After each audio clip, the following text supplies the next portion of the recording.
गेल्या 4 ते 5 दिवसांपासून सुरू असलेल्या मुसळधार पावसामुळे कोल्हापूर जिल्ह्यातील नागरिकांचं जनजीवन विस्कळीत झालं होतं।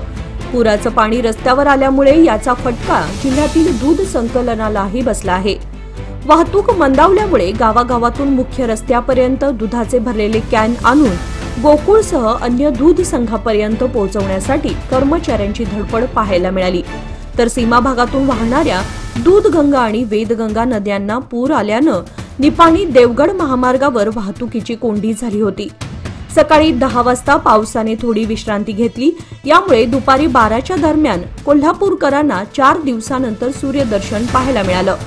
धरण क्षेत्रातही पावसाचा जोर ओसरल्यानं आता केवळ राधानगरीचा एक स्वयंचलित दरवाजा खुला आहे।